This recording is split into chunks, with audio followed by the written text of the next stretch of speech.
So hello there, my beautiful bisexuals and people of other orientations, and welcome to the first episode of the Be Agenda, a podcast about bisexuals, by bisexuals, for bisexuals, where every episode I'm joined by a different bisexual friend to chat about a different topic beginning with the word B, because alliteration is cool. For those of you who don't know me, my name is Mòrag and I'm a bisexual blogger based in Scotland. We're going to kick things off by discussing the very niche topic that is the intersection of pop punk music and bisexuality. For this, I'm joined by my good friend Lauren, aka The Devil Wears Tartan. Yes.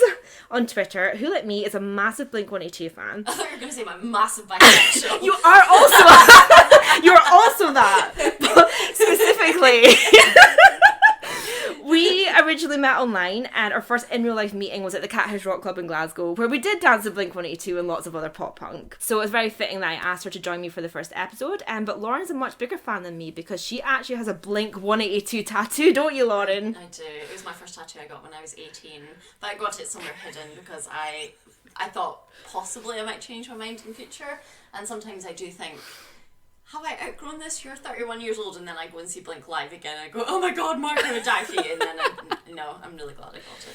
Can you remember when you became a Blink-182 fan? Unlike a lot of people, because I meet a lot of people who are like, the self-titled album doesn't even count, that's not Blink anymore. The self-titled album was the first album that I ever listened to, and I remember hearing, like, I don't know how I got into it. I think I had a part-time job and was making my own money, and I used to go to FOP, which you still have in Glasgow, and we used to have one in Dundee, but there isn't one there anymore. It's been gone a long time. And so I used to go in with my wages and just come out with like stacks of CDs.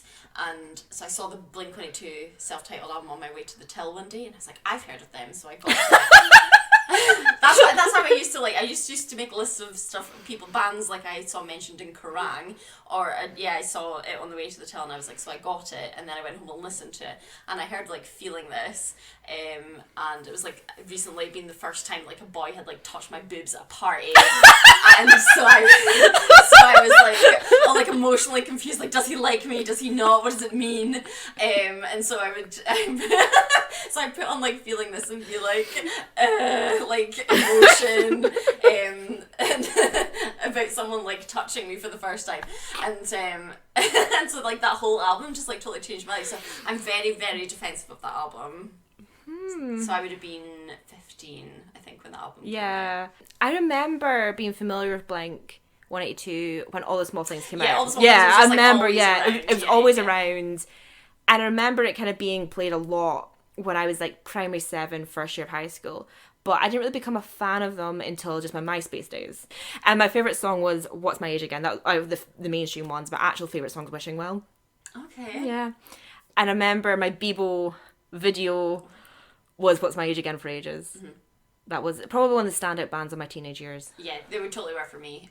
I had, like, lots of other bands. I was a really big Feeder fan as well, actually. So was I. I love Feeder. I was a big Feeder fan. Blink-182 just totally, like, consumed my whole life.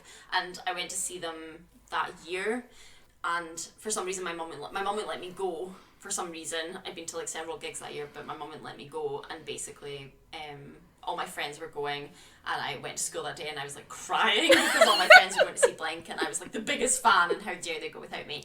And then I got to, like, my locker, and it was December, and my friends had basically phoned my mum and begged her to let me go, and they bought me all the ticket. And my mum had bought a t-shirt that she'd seen me like in H&M, and, like, put it in, my friends had put it in my locker, and so I got to go that day and go see Blink, and I cried loads, and it was just incredible.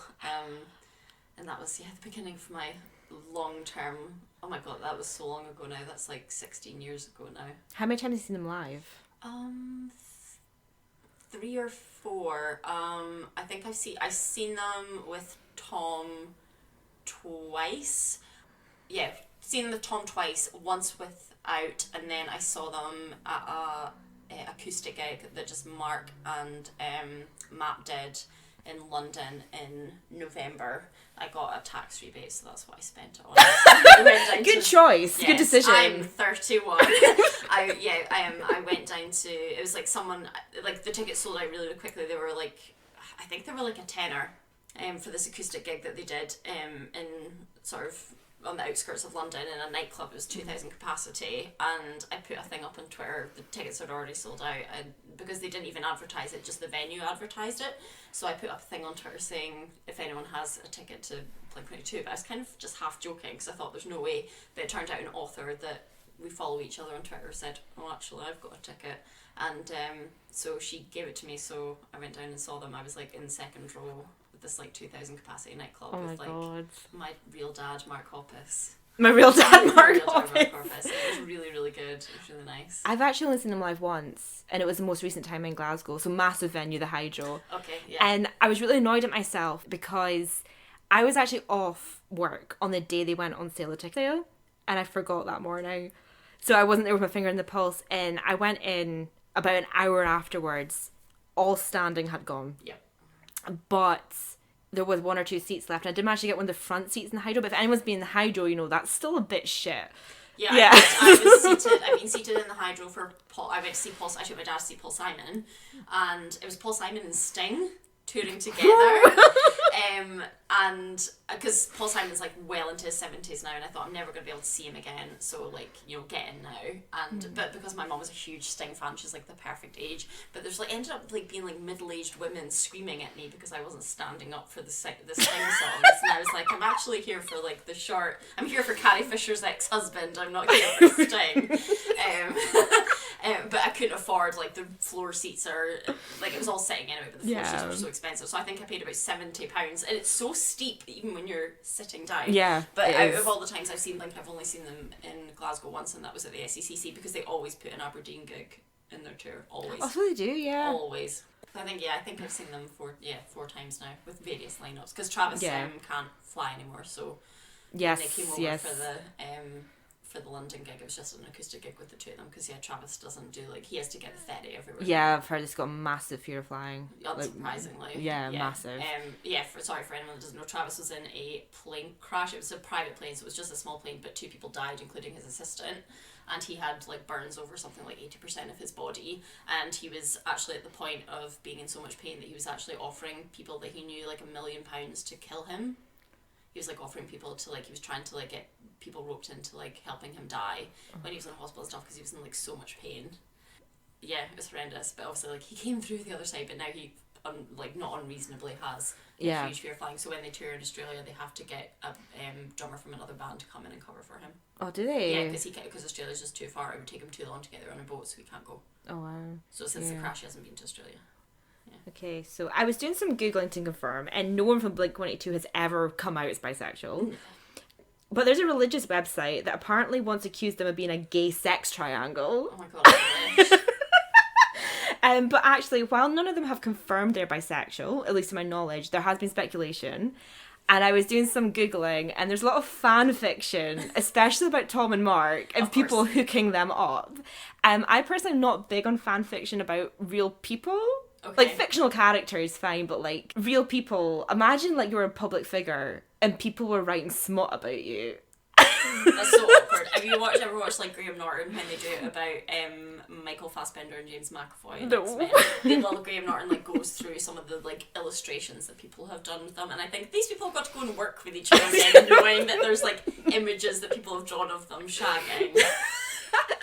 But I've got a little passage here that I found that was quite not safe for work. So if you're quite sensitive, close your ears now. Tom doesn't catch much of the drive from the venue to their hotel. Mark's hands are everywhere. His kisses are hungry and rambunctious, like the ones of a hormone-driven teenager. He is driving him crazy. What was it they were fighting about? Nothing can be worse than being apart from each other.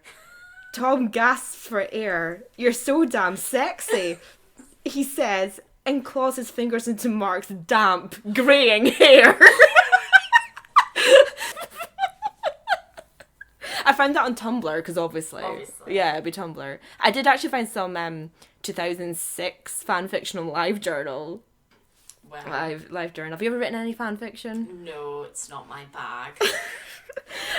But their own sexuality aside, they are very pro-LGBT. They're really good allies. Mark's an excellent ally. He is a really good dad to all of us. He is. I actually kind of fancy Mark, though. I don't see him as a dad. I didn't fancy him. I really fancied Tom when I was younger, and then he betrayed us all by leaving the band. That's you off the crush list. Yes. And now it's like I actually got quite emotional, not the last time I saw Mark, but the time before, where I was just properly standing there being like, I'm like so proud. Like I got quite emotional because I was like, I feel so proud of him that he like kept the band together and everything. I was just like, well done, Mark. Because after like Tom left the second time, he put up on his Twitter saying like Blink-182 life for life. Oh. Yeah, I know. He's such a cutie pie.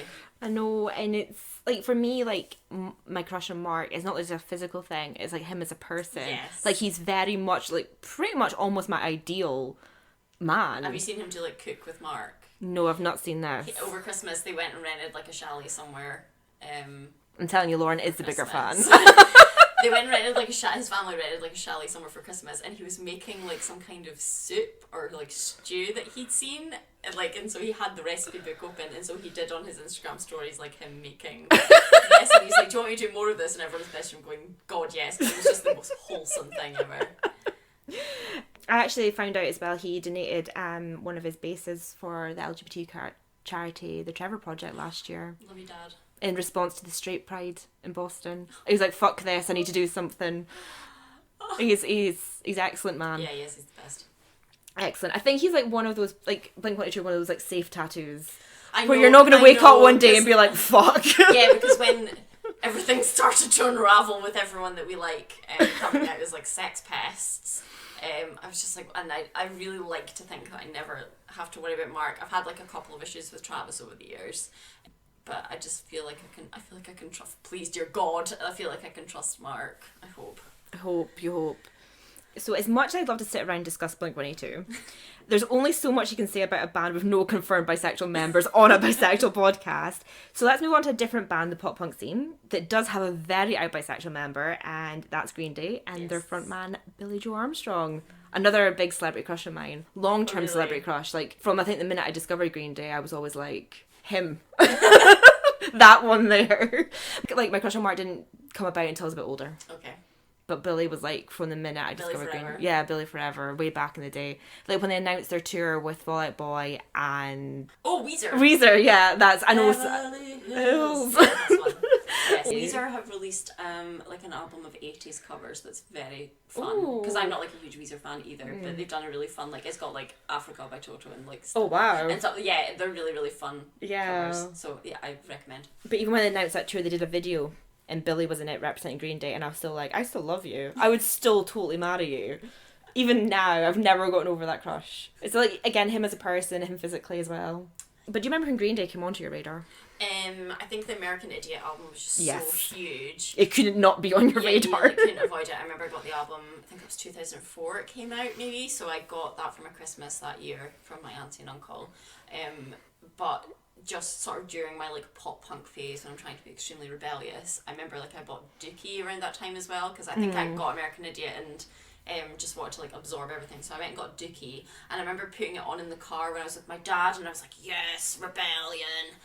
But my dad and I actually don't have a very big age gap. My dad's like, I'm sorry, I'm adopted. Before I say what our age gap is, my dad is only 14 years older than me, just in case like my mum's been up to something she shouldn't. So yeah, he's only 14 years older than me. So I put it on. So my dad was still a teenager in the 90s. So when I put it on, he started like singing along, and I was like, no.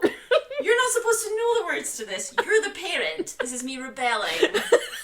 So I do remember that, but ultimately I wasn't like the biggest. I think I was just so absorbed by Blink-182. No, I wasn't like the hugest Green Day fan. I would I think seeing them live. I know I know all their hits, and I would like love to see them live. And I sort of have recently been going through the American Idiot album again, and I downloaded like Jesus of Suburbia again, and I had it stuck in my head for like days and days. I kept listening to it. So I think the album itself like still holds up. It's so good, and Billy's got like short legs like me, so. You ever seen the American Idiot musical? No. I have. It was not very good. No. Maybe some reviews. Maybe the actual musical's okay, and it was just because it was almost like a fringe show where anyone could really do it. I wasn't sure. Okay. I wanted to love it. I wanted to go to it and fangirl, but I just couldn't. And it felt really weird seeing these kind of theatre kids try and do pop punk. Yeah, it was like really rock and roll, but they're also like so earnest. Yeah, they were too pure. Yeah. They were too pure for it, and like at the end they sang Good Riddance, Time of Your Life, in a cheery way as like the closing song, but I hope we had the time of your life like at the show. It's not this song's not a happy song. It's a popular funeral song. Yes. Please don't play it at the end of your theatre production. Oh yes. I actually struggle with live theatre because I get so nervous for people on stage that I don't enjoy it. How did they shoehorn like the songs? What was the storyline? But I didn't really understand the storyline. Someone was pregnant, and there was like not a lot of like actual dialogue. They jumped from song to song, and like it wasn't even all American songs. There was other songs coming in. And I'm like, what is this song? Is this some like weird B-sides? Okay. That you have to be a super Green Day fan to have heard of. And there was like two girls in it, where I think one was meant to be Extraordinary Girl, and the other one was What's Her Name. And the What's Her Name girl was like really sexy. Okay. And there was like a scene where she was like having sex with one of the other ones, and she was like, they had like a duvet round her, but she was like on top, and she was actually bobbing up and down. That could have been real. It might not have been real. I don't know, but she was in a bra as well. Not one to go with your parents to. It's not like Jesus. So I don't know if I'd recommend going. I might see it again if it's being put on by maybe professionals. Okay. Give it another shot. Yeah. But I think maybe part of that could just been it was like a £5 fringe show. So in terms of Billy's sexuality, I've been aware that he's bisexual since about the start. Like I was always aware. Like it wasn't like I knew about Green Day for years and then found out. It was always on radar for me. I didn't know. I think because I'm one of these people like you, I fall down like rabbit holes when I'm online. And so when I don't remember like not knowing, because I assume I'll have read it on Wikipedia at some point. Yeah. Probably. But I don't remember, I wasn't aware of it when I was a teenager, I don't think. Yeah, because I don't remember having a big moment for it, but weirdly, me discovering Green Day would have probably been around about the same time I was making the connection about my own sexuality. Okay. But the two things didn't really collide. It wasn't like I didn't know what the word bisexual was, and then I discovered Billy, and I was like, oh my god, I'm that too. Yeah. It wasn't like that, but it would have been about the same time period. But he just gave you more awareness. Yeah, that there were others out there. Yeah, there was others out there. But Billy, as always, identifies bisexual, and he's been out since the 90s. Oh, bless him. Bless him, like, because bisexual men aren't as out sometimes. There's so a bit not more, taken yeah. Seriously, yeah. It's well, just it's like in stigma. that like famous Sex in the City quote, which is it's a layover on the way to Gay Town. Yeah, and it's like I kind of feel like bisexual women, people talk about them more, but it's all in that very fetishized, hot and sexy way. That's why it's talked about more, is because it's the male gaze again. Yeah. Isn't it? Yeah. And then I think like people almost think that bisexual men don't really exist. Yes. It's almost like bisexual women are like hot and horny, but really want a guy at the end of the day. Yeah. And then bisexual men are just gay men in denial. Yeah. But Billy has been consistently identifying as bisexual since the 90s. He's been married to a woman for many, many years, and it's still like, this is still my sexuality. I think my like sort of number one bisexual was probably like Alan Cumming when I was growing up. I think because I think my mum told me that he was bi, and she was very much like, he's bi, not gay, because he was married to a woman and then now he's married to a man. Yeah. So I think Alan Cumming's my earliest bi memory of like a famous person. And I'm also just a huge fan of him generally. Billy might have been the earliest bi I was aware of in the public eye. But I think like when you're bisexual in the public eye, unless you've been with both publicly as like a partnership, people probably just forget. Yes. Like I can name quite a few bisexual celebrities where other people are like, oh, like Drew Barrymore, Angelina Jolie. Drew Barrymore was like my moment where I look back and I'm like, I really admired her in Charlie's Angels. Admired, quote unquote. Admired. Thought about her a lot in Charlie's Angels. Thought she was fantastic. Really good performance there. But he did an interview with The Advocate in about apparently 1995 where he came out as bisexual, but I'm going to give a bit of slap in the wrist because he kind of said he believes that everyone is born bisexual. Like he kind of has this idea that everybody's maybe everyone's on the spectrum somewhere. Yeah. Some people really are monosexual. Yes. Like some people really are just 100%. They know what they're into and then that's it. Yes. That is it. So slap on the wrist, Billy, if you're listening. But another prominent bisexual in pop punk is a band that I'm not a massive fan of, and I feel like I've got to get my emo card back. It's Panic at the Disco and Brendan Urie. But he technically identifies as pansexual. Okay. I don't know, I always think I'm not... Well, I suppose the first Panic at the Disco album is just fantastic, and then I feel like they totally fell off my radar. I think because they were just sort of on the cusp of me getting a bit older.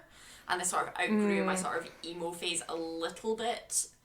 So I feel like I listened to the first album and then they dropped off my radar a little bit until like the last couple of years. But I know that Brendan went on and did like Kinky Boots and things like that.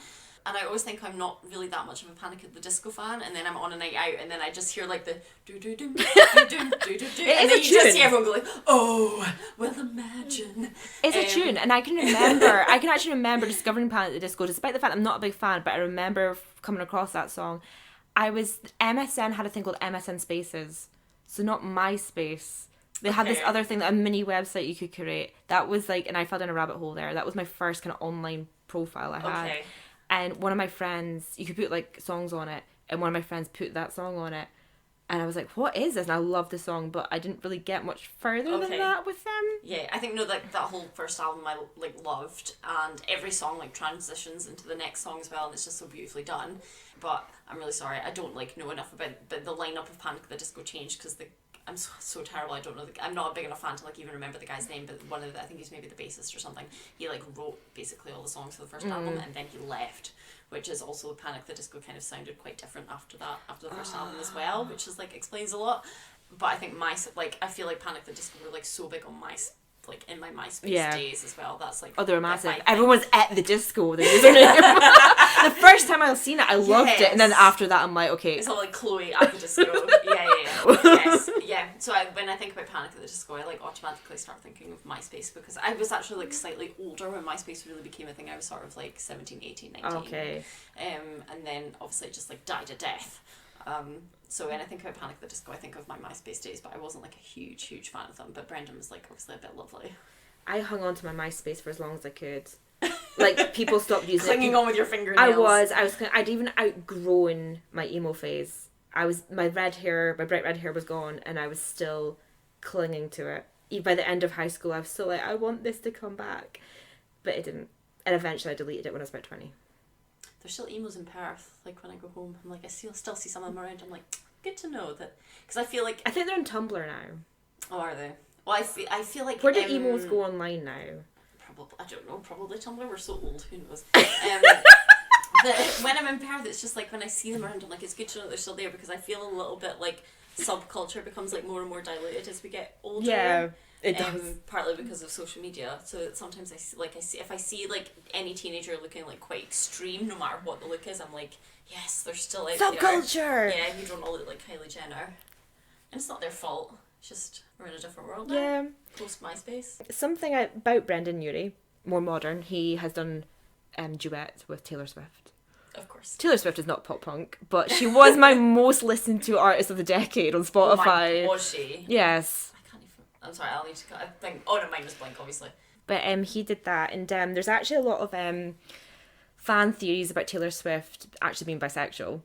Okay. And it's called the Gaylor theories. Of course it is. And when she performed with Brendan, there was this big thing like, oh, she's like releasing a song with an out pansexual man. This is like another part of their big theory. And then when they released the video for Me, and like also the hashtag was Me Out Now. Okay. Like I think our PR team are going into this. They know it's happening and they're feeding it. It was quite a camp video. Okay. I don't know if you've seen it. No, I haven't seen that. I saw the video for You Need to Calm Down. People thought that might be a coming out video as well because there was a lot of LGBT celebrities in it. But Brendan was obviously in that video and it was very camp. And there was bisexual imagery of her sitting on a unicorn, which was picked up on because unicorn imagery for bisexuals. And this whole big thing, but Brendan was part of that because we're like, oh yeah, like look at her having a friend who's openly pansexual. Okay. She's secretly, I don't know if she is. I think a PR team have picked up on it and they're. I know, which is quite then annoying then if you're using it as PR. Yeah, queer baiting. Yes. Yeah. But at the same time, you don't owe anyone you're out. No. But I'd be surprised if she came out. Yeah. No, I would too. Yeah, I'd be surprised. But something I want to talk about aside from certain pop punk bands and bisexual celebrities is the overlap of bisexual culture and sort of goth or alternative subcultures. I never thought about it until last year, but I was reading a book called Purple Prose, which is about bisexuality from a UK angle. And a lot of the anecdotes talked about how goth spaces are very bisexual friendly. And I'd never thought about it before, never noticed before, but then when I was like thinking about it, I was like, actually, yeah, I know a lot of bisexuals who are former emo kids. Yes, I do too. Although I suppose there were sort of like two groups of emos when I was at school. I went to school relatively rurally, and there was one girl who was out as bisexual when we left school, and she was like, I was not like a cool emo. I was not emo cool. still had the social rankings. Yes, she was very very pretty, and she was just very obviously cool. I was very not cool when I was at school. I often say that I was a sitcom teenager because I had my removable and then I had proper braces and huge like Hermione hair, and it wasn't a great time for me, and so I was just such a nerd. My friends and I used to watch. Are you familiar with the television show Sharp? I'm familiar with it, but not. Yeah. So really for those of you that don't know, this is a 1990s drama that Sean Bean starred in about the Napoleonic Wars, and my friends Lizzie and Kirsty used to record it off the television. We would swap the tapes at school. So that was so cool. I was really cool at school. That was it was a good time. And so I don't know, and I didn't have I suppose like that kind of relationship. I had really really good friends at school. We had a lot of like similar interests, but I didn't have a close relationship with my friends in that we would talk about like our bodies or sex or anything like that at all. It was very very uptight relationships that I had with my friends. And the one like bisexual girl at school, I think that I don't like remember like actual things that were said about her, but I remember like boys that were in my friend group at school being very sort of like dismissive of her because she was seen as being like a bit wild, and this was like another phase that she was going through. But I'm glad that maybe like she found a home in pop punk or in emo, whereas I just it was the sort of one subculture that I sort of bought into for a while. But I did sort of, I mean, we all grow out of that. Like when we're teenagers, we are like the most like undiluted version of ourselves, so you feel everything at 100 miles an hour. But I did sort of grow out of it and didn't think and when she came out as bi, it didn't make me go, oh me, because I didn't think I was sort of cool enough to be bi, and so I looked at her and I was like, sort of, that's what a bisexual looks like. Yeah. And of course like women would be attracted to her because she's very very cool, and I'm just like an absolute dork, and also like no women would ever fancy me, so I didn't even think of it. But when I think back on, you know, like buying Kerrang every week, I do remember like people's like sexualities but just being mentioned, but just like as a fact in passing and nothing else. And it did seem like it was more of a way to sort of like raise awareness of it or bring attention to it in terms of like making it visible, but never anyone being like judged for it or anything. Certainly that's like my memory of Kerrang when I was growing up, and so that was really really healthy. So it doesn't surprise me that people would feel comfortable in that culture. Yeah, because when I think back on my MySpace days, there were quite a lot of people I spoke to who did have bisexual ticked on their profile. And for me personally, I didn't come out till many years after I was a teenager, but on MySpace I did change it bisexual for like a whole minute just to see how it felt to just for a minute of my life be openly bisexual, and it was MySpace was the place where I chose to do that. And maybe like in hindsight that was the overlap between sort of goth culture and bisexual culture. Yeah, and I suppose MySpace is the first time that we had like our selves split into like our real self and our online self as well. Yes. My MySpace self was a bit different. Yes. She was emo-fied. Like she was... I've still got some of my profile photos and I'm like, what the fuck are you doing?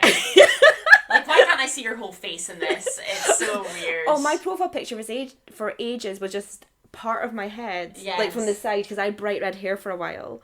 And it was just my hair and that was it. Yeah. It wasn't even a MySpace angle, it was just like the side of my head. I mean, it's like leaning in weird positions. Yes. Like, or just pictures of like one of my eyes. It was like, if you showed like people who grew up with Instagram like what our MySpace photos are back in the day, they'd be like, what the fuck are you doing? I think if you showed like Instagram emos, so today's emos, who are probably a bit more sophisticated, I don't know. Absolute losers. Or like in a position where I had MySpace, like this is like showing how old we are here, but when we were teenagers, that was when social media became a thing. Like when I went to high school, it didn't exist full stop yet. And then about third year, that for me, that was when it kind of became a kick. And there's Bebo and there's MySpace. I suppose how would you then explain MySpace to someone who'd never seen MySpace? It's not even like Facebook. It was like it had a culture about it that Facebook doesn't. You had a profile page and you had your photo, and then you had to pick your like top 8 friends.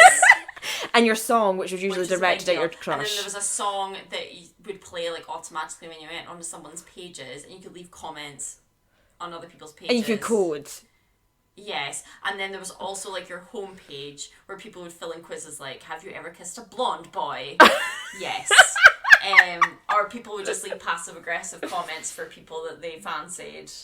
Our pages are still on there. You can still go on. Like, I deleted mine. Did you? I think mine might still be on there.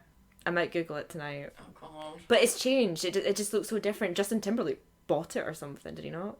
I don't know. I'm gonna Google this. I'm sure. Like I might be wrong, but I think Justin Timberlake. And as well, was it Tom that owned MySpace? Yes. Tom was like Tom was an automatic friend. I suppose it's like if you joined Facebook and Mark. Oh god, I was about to call him Mark Wahlberg. No, that's the actor. I'm sorry. What's the guy's name? MySpace. 2011, Justin Timberlake buys his own social network with MySpace. What? Oh Jesus. Yeah, so Tom was like automatically your friend. Yes. On MySpace. For ages, I didn't understand who he was. Why I just had this Tom person. His picture was so wholesome. I liked Tom because he wasn't like trying to take over the world that Mark Zuckerberg is. He was just like Mark Zuckerberg. That's it. It was like he was just like. He just wanted people to connect with each other. And he sold it for millions. Because he kept having people being like, oh, where the fuck's MySpace now? And he's like, well, actually, I retired with like... millions of dollars. So, like, really, who's the loser here? So, in June 2011, Specific Media Group and Justin Timberlake jointly purchased the company for approximately $35 million. Jesus Christ, what a waste of money. Tom's probably not saying that. He's probably no, like... MySpace was already dying, and then Bebo came. Bebo. Which was... Everyone was on Bebo, though. Which is... Yeah, because Bebo was the first mainstream social media. Bebo was MySpace for... I don't like to use the word chavs because it is kind of not like a slur, but it's a bit offensive. But yes. I can't think of another way to describe it. But it was like... yes. And then it just very suddenly died. And then Facebook came in. Yeah, they just both died and then Facebook did the test of time. But everyone's on Facebook, including like my mum. My mum definitely didn't have Bebo or MySpace. No.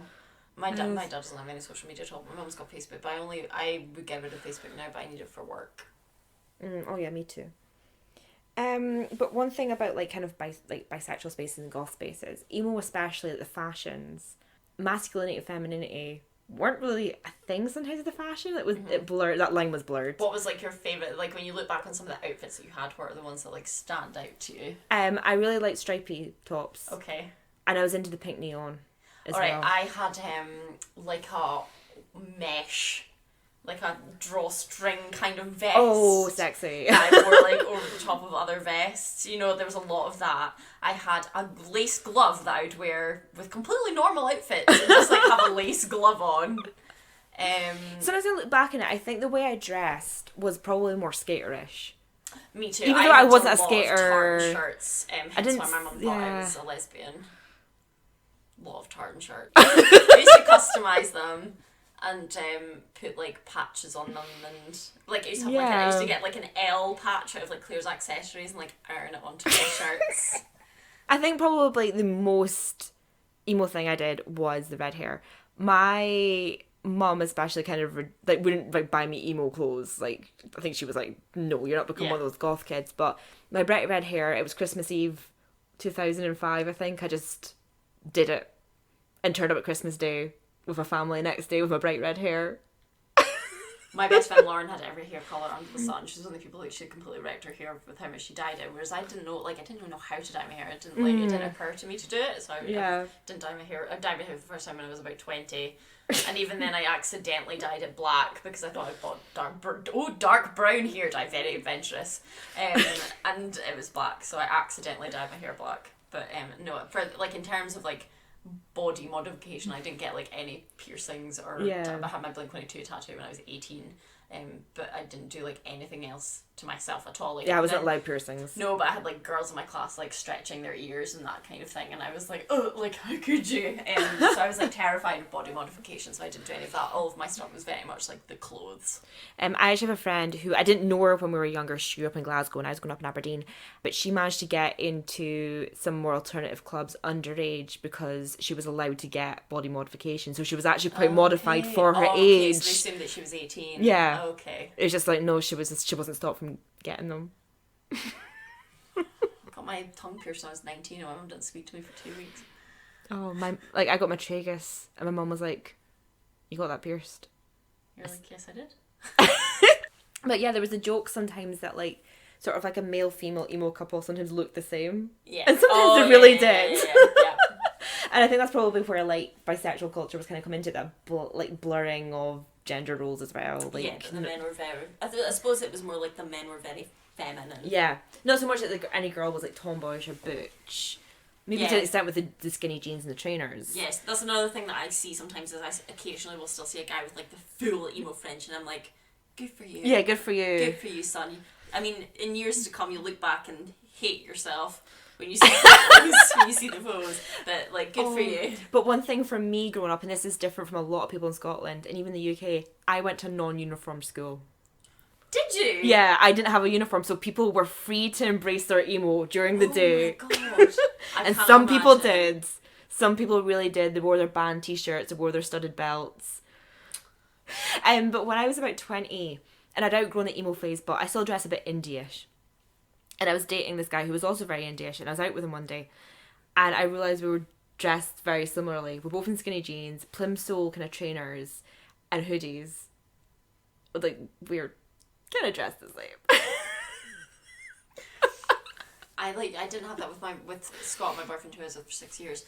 He was very like into like labels like super dry, so we looked really ridiculous when we were out together, because after sort of my emo indie phase I sort of went on to a lot of vintage clothes and things, so I would be out wearing like a polka dot dress and like a big hat and like ankle socks and like Doc Martens and stuff, and he would be in like super dry, everything has super dry written on it, and we'd be walking in the street together and we looked really, really odd. So that was kind of where I went after my emo indie phase. Like, I'm sitting here in a pink boiler suit just now. So that was where I went after my emo phase. Well, after my emo phase, I think I just went back to just dressing in like a nice top and jeans. Yeah. And then I went to uni, and that's when I went through a period where I tried to be very girly, and I tried to walk in heels, which I couldn't, and it's quite cringy. Like, I think actually my biggest fashion thing over the years has been trying to walk in heels when I just couldn't. Mm-hmm. I couldn't dance in them, couldn't do anything, and eventually I gave up. Yeah. But that's where I went for a while. Yeah. And before becoming like indie-ish, where I've kind of stayed for about a solid 5 years now. Yeah, my sister's like hyper feminine, and men always used to make comments about her to me, and it was like this huge insecurity that I had that she was really feminine and I wasn't. And so now actually when I look back, my like emo pop punk phase when I was at school, I think it was like the time I was like, even though I was a teenager and I like hated my body and all this stuff, it was the time where I was like really comfortable with myself at the same time as well. Yeah. And I know like partly it's because you sort of had this like prescriptive uniform to wear that I knew what kind of clothes I was after when I went out, and feeling like I belonged somewhere. Yeah, that's the thing with subcultures, it's a belonging thing. Yeah. And one of my friends who is bisexual, and the one that had all the body modifications, she said, like, well, maybe if you feel kind of outsided by society anyway, like you feel you're pushed out because of your sexuality, you maybe are just more likely to find people who already are on the outside. That's maybe why bisexuals, like, gravitate towards the goth scene. Yeah, that's maybe it's or like, if you feel like you're being forced out anyway, you might try and make yourself different in other ways as well. Mm-hmm. Like, okay, if you're going to make me feel bad about my sexuality, I'm just going to get a big emo fridge. Yeah. Yeah, no, that makes sense. When I thought about everything, like, my favourite genre of music is actually cheesy pop. I love cheesy pop. Yes. I'm such a pop parent. I'm a pop girl at heart. You pop girl at heart. I mean, Taylor Swift is my artist of the decade on Spotify. Yeah. I'm going to see Taylor Swift in London this year. That'll be ace. Yes. She'll be very good. And so she's obviously not very punk at all. But one of the things I've always felt, like, even in my MySpace days, is I've always felt like I belong in those spaces. Like, I think, as cheesy as it sounds, right, I felt like MySpace was one of the first places where I felt a belonging. Okay. Yeah. I felt something, like, emotional. And, like, I know it might sound silly to some people, especially maybe people who are straight, who maybe never felt that they had to go somewhere else. Yes. Or ever felt they had to hide. Maybe don't understand, like, the feeling of, the first place I felt I was belong was this now non-existent social media site that had a very specific culture about it. Yeah. Well, I also associate MySpace with, so the year that I was just about to sort of leave school, and my friend Rowan was seeing this girl through in Perth, and this is in MSN days, so we were around at a friend's house and he was speaking to her in MSN, and I sort of kicked him off and I started speaking to this girl, and she was also called Lauren, and we really, really got on MSN, so we sort of set up like we were joking that it was like a date, and so we went to the cinema together, and she brought me like a Milky Bar. And she was just the best, and we've been friends ever since, and so that'll be 14 years this year that we've been best friends, and she's bisexual, and just think like how strange that we gravitated towards each other. Yeah. And she was like she was one that like dyed her hair so much that it's like going to fall out. And I just think like how, like now looking back, like how strange we just like totally gravitated towards each other. Yeah. And then later on she came out as bi maybe like 3 or 4 years ago, and then I felt like bad because she'd already come out. I felt bad being like I was copying her, and felt like an idiot. But I just think like how strange it was. Just like really, really nice to have that like solidarity, and it just like makes sense. It just like all like makes sense and like clicks into place when I like look back at our friendship being like based around MySpace and about that subculture. But I think we just like needed each other at the time. It was just like perfect. Yeah. It just made sense. Yeah. Because even now, I don't really go out that much more now because I'm like 29. But when I do, it's still usually an alternative venue. Yes, yeah. I love the Cat House in Glasgow. If I'm going to go out, it's usually there. And if I'm not going there, I might actually go to like one of the gay clubs. And it's not a music thing. Yeah. Because I love pop music, and if you go to like a mainstream club, I can't think of like a better really phrase for that, but if you go to like a mainstream club, which I did a lot when I was a student, because when you first go then you get all these like deals and like free entry and all that stuff when you're a student during Freshers Week, and I went, it's just like I so do not belong here. Yeah. It's not like the music really, and I'm sure the people are really nice, but then when I started going to like Exodus in Aberdeen or to Mashula, I was like, oh, this makes sense. Yeah. And it's not necessarily the music because I am such like a pop fan. Yeah, exactly. And Exodus I feel is like, it's like my, like I go in and it sounds so lame because it's a nightclub, and especially like if you've been to Exodus, it's like nothing, it's not even very big, it's like the size of like a, like you probably fit my like house in it, it's like, but it's like, it's still like quite small. Yeah. And it used to have like Barbie magazines as wallpaper in the toilets. Yeah. And it's been decorated now and it's quite sort of nice now, but it's just the smell of it when you go in is still the same. And it's just whenever I went recently with my friend Sophie, and we were like 10 years older than everyone else, and we were giving life advice to all the teenagers in the toilets because we were like 30. But even though I'm 30, it's like I don't feel odd there because there's still people our age there who obviously like don't like, it's like let go. But anyway, we still had such a good time that night, and it's just whenever I go in, I'm like, yes, I belong. Yeah, because I studied in Dundee.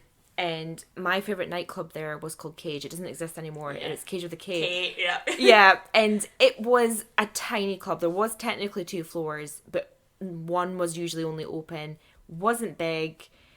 Capacity wasn't huge. And its door was the fire exit.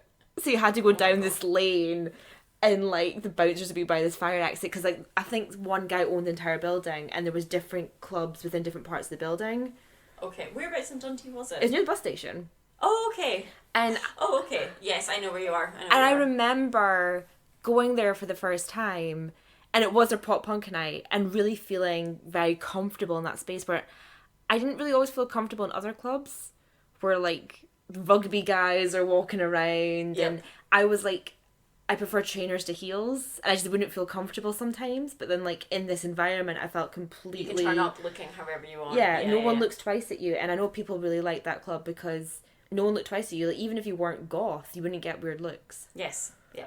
Like, well, one thing about Exodus, it was fairly normal at certain times of year when they're having, like, end of term, like, balls. Like, if you've studied law, they do like law balls at the end of the year and things like that at uni, and it was totally normal to go. And it'd be me, what I always used to wear is I would always be wearing like Vans or Converse with black denim shorts with tights, and then some tartan shirt. Because the devil wears tartan. And it'd be totally normal to go, and there'd be like guys in kilts, and girls in like their full ball gowns, and that was totally because they'd come from a law ball, and that was totally normal, and nobody thought anything of it. Yeah, because I did read some anecdotes from other bisexuals who love pop punk, and some of them did feel like sometimes mainstream gay spaces or LGBT spaces don't really acknowledge the bisexual, because bi erasure can be a massive thing even when you go to queer spaces, because sometimes people don't act like you belong there either, because like, oh, like she'll just end up with a guy anyway. Yeah, and you were saying today that there's certain clubs where people have been known to be thrown out of. Well, they're not of just bars. not letting. Not letting, like really feminine queer women can sometimes not be let in, like especially a group of feminine women. Because I was turned away with a group of girls that I used to work with from, I'm not going to name which one it is, but anyone who lives in Glasgow probably knows which one which nightclub I'm talking about. A group of girls that I worked with, and over 50% of us were bisexual. Like less than half of the group were straight. Yeah. And turned away. But for me personally, in kind of LGBT spaces, I've never come across biphobia too much, but I have come across the erasure because I'm quite femme. I probably look, like when I'm in a gay club, I probably look as though I've come with my gay best friend or something. And the only time I've been chatted up in a gay club was actually after Pride, and I had the bisexual flag drawn on my face. Yeah. Like, so you just have to go a bit like that constantly. Just need to make sure I wear my pin or something. Yes. I can't, it's like, come chat me up. Come talk to me, girls, please. I did get a girl ask for my number once when I was on a night out, but I didn't even click. I was like, she's friendly. She's very nice. Yeah, so the next day one of my male friends was like, you know that she's gay, and I was like, okay, that's fine, we can still be friends. Yeah. Like it. And then like they kind of then found the goth scene, and that they felt more at home there than they did in typical LGBT spaces. Yeah. Which is a bit sad. I've never felt it too much, because as I said, I've never felt too much bi erasure from the spaces I've been in. I felt just more femme erasure. Yeah. But some people's stories are like, yeah, they felt like the goth space was more accepting of bisexual people than traditional queer spaces. This was but it shows like that. I suppose when everybody has a particular idea of what an LGBT space looks like, especially like a bar or a club, and I suppose if you're not into that. Yeah, I know. There's that other big discussion about how like a lot of like LGBT spaces are nightclubs. Yes. So it's all focused around alcohol. Yeah, and like what do you do if you don't drink, or if you're underage? Yeah, Perth. With the work that I did with Perth Pride, one of the things that we tried to do is the group set up was that like once a month there'd be a like coffee shop meeting. Yeah. And so it was like sort of gay night, except it's somewhere that isn't focused on alcohol, which is really, really healthy. And no matter what age you were as well, you could come, because it's really cutting out people who want to be involved, because Perth, I wouldn't say, is like the greatest hub of like gay activity. It's a hotbed. Yes. So from like younger people who we were doing Perth Pride, it sort of gave them somewhere to come that it didn't matter that they were under 18, which is nice. That's nice. Yeah. Pride last year in Glasgow, I actually went to the Cat House Pride night. I'll be honest, there wasn't much there that was Pride-ish. Was any different from a normal night? No, okay. I think they just they did some cocktails that were brighter than usual. But me and my friends, we rocked up. I rocked up with my big bisexual flag. Oh yeah, I saw the picture. Yeah, and we had like our flags on our faces and stuff like that. And there's a video of me dancing in the Cat House. So I Kissed a Girl by Katy Perry. With my bisexual flag, and I want that video played at my funeral. Like, if someone's gonna make like a video montage of my life, that video has to be in it.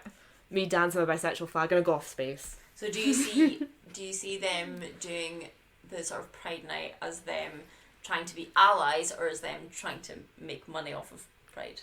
Which maybe did you take it when you were there? Maybe potentially making money, but I will give the Cat House something. It's very LGBT friendly anyway. Okay.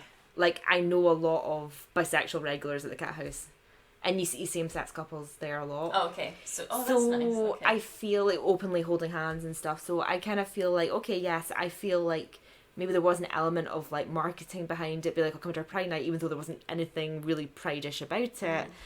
But because they're quite an LGBT-friendly space anyway, at least in my experience, I feel like they kind of get away with it. It's like, to me, it's almost like the actual gay clubs doing Pride nights.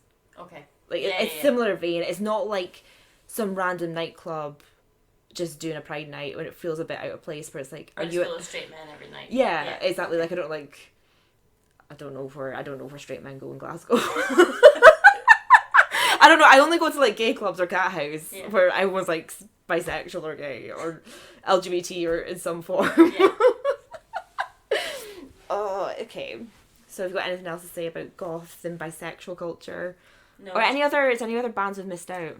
Because my other huge band from when I was younger, we can't really talk about nowadays. Oh no! Yeah, I saw Lost Prophets 4 times when I was younger. So it's a huge part of my teenage years. I'd never seen them live, and I was never a massive fan, but they were on my iPod. Yeah, I came home one day, and Mike had obviously been clearing out. My boyfriend had obviously been clearing out his CDs, and I went to put something in the big bin outside, and all of his Lost Prophets CDs were in there. I was like, yeah, just about right. But I wasn't a big fan of Lost Prophets, so for me it was almost like horrible and disgusting. But I did have a lot of friends who did struggle. Yeah. When that news broke. Yeah, I was sort of past listening to them on a regular basis, and I feel sorry for the rest of the band. Yeah. I actually remember the moment I found out. I was in the cat house because I part spent my life in there, and it was the first time I was in the cat house. Okay. I didn't know yet, right? And I came onto one of the floors and they were playing Lost Prophets. I was like, I've not heard this song in years. And one of my friends, what song was it? I think it was Last Dream Home, probably. Yeah. And my friend was like, I can't believe he turned out to be a pedo. And I'm like, but also I was like, was it pedo as an actual pedo, or more like he was just like a joke word because he was dating like an 18-year-old or something? No, full on, disgusting. To have sex with babies. Baby, exactly. Yep.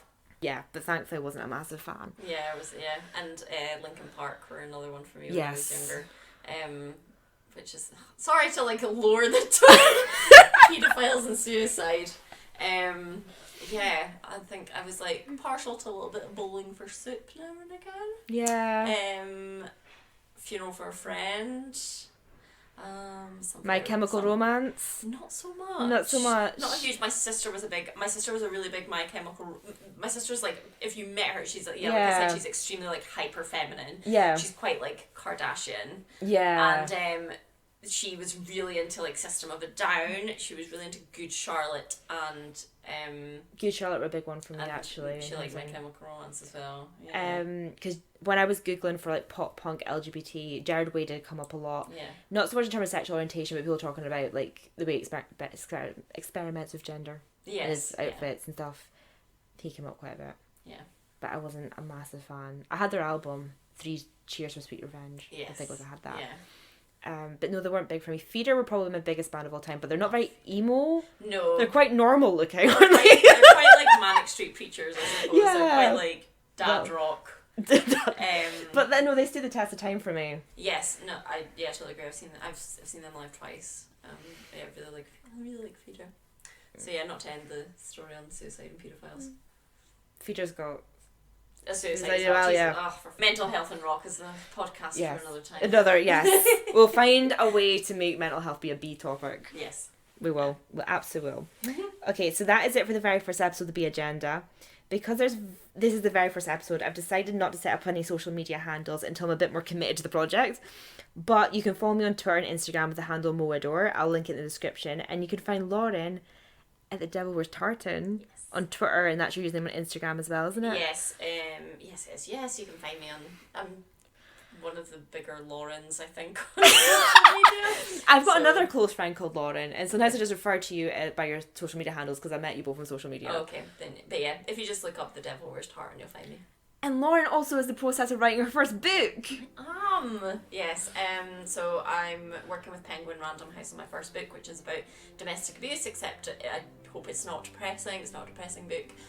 So I just got my first draft back from my editor, so hopefully it's going to get finished this year and be out next year. Woo! It's called Kiss with a Fist, which is a Florence and the Machine song. Ooh, is there any Blink-182 references in the book? Oh, surely it comes up at some point. God. Yeah, I'll find a way to get them in there sometime. Slip it in. I do have other bisexuals who have agreed to join me for future episodes. It's just a matter of logistics. So I'm sure there'll be another episode which might be on branding, books, Brexit. Yeah, you can get me back for that one. Or anything else beginning with B. But I hope you enjoyed mine and Lauren's ramblings on what maybe is a niche topic. But I hope you'll join us again in future. So sweet dreams, my bisexual beauties.